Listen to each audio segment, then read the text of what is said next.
ஒரு பூசணிக்காய் வியாபாரி பூசணிக்காய் வாங்கி வாங்கி வியாபாரம் பண்றாரு. அந்த தர்பூசணி இல்ல, சாம்பல் பூசணி, நீத்து பூசணி, சாம்பார் பூசணி. திருநெல்வேலி பக்கம் அதுக்கு தடியங்காயின்னு பேரு. அந்த ஆமா, புது வீடு கட்டினா திஷ்டிக்கு வைக்கிறோம்ல, அந்த திஷ்டி பூசணி. அவர் என்ன பண்றாரு, பூசணிக்காயை வாங்கி வாங்கி விற்கிறவர் கொஞ்சம் வருமானம் ரொம்ப குறைவா இருக்கு. சரி, கூடுதலா விலைக்கு விற்கணும்னாலும் விற்க முடியல. அப்ப நம்மளே பொருளை உற்பத்தி பண்ணனா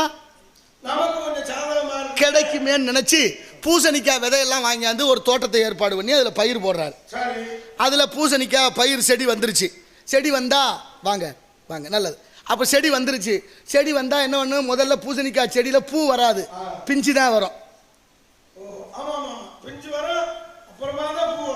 எலும்புச்சம்பழ அளவு பிஞ்சு வந்ததுக்கு அப்புறம் பின்புறம் பூ வரும்.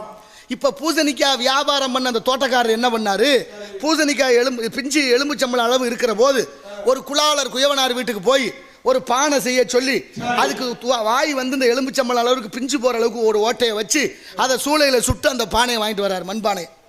இப்ப வாங்கிட்டு வந்து பூசணிக்காய் பிஞ்சு எலும்புச்சம்பழ அளவு இருந்துச்சா அதை எடுத்து அந்த பானைக்குள்ள கொடியோட விட்டாரு.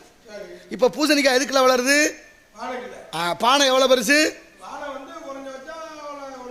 இல்ல, உதாரணத்துக்கு உங்க வயிறு மாதிரி வச்சுக்கோங்க. இது நல்ல பெரிய பானை தான். இதுக்கு ஒரு கதை இருக்கு தெரியுமா உங்களுக்கு? நான் வேணா உங்களுக்கு அப்புறம் சொல்லி தரேன், அந்த கதையை நீங்க சொல்லுங்க. இப்ப நான் சொல்லக்கூடாது, நான் நீங்க சொல்லலாம். அந்த கதையை சொல்லித்தரேன். இப்ப பானைக்குள்ள பிஞ்சு வளருது. பிஞ்சு எலும்புச்சம்பளம் இருந்தது. பானை எவ்வளவு வடிவம் இருக்கோ அந்த அளவுக்கு பானை வளர்ந்து அதுக்குள்ள பூசணிக்காய் மாறிடுச்சு. இப்ப பூசணிக்காயை வெளியில எடுக்கணும், பானையை உடைக்க கூடாது. அந்த காய் வெளியில வர்றதுக்கு ஓட்டை இல்லை. பானை அளவுக்கு பூசணிக்காய் இருக்கு. பூசணிக்காயை வெளியில எடுக்கணும், பானையை உடைக்காம எடுக்கணும். எப்படி எடுக்கலாம் சொல்லு?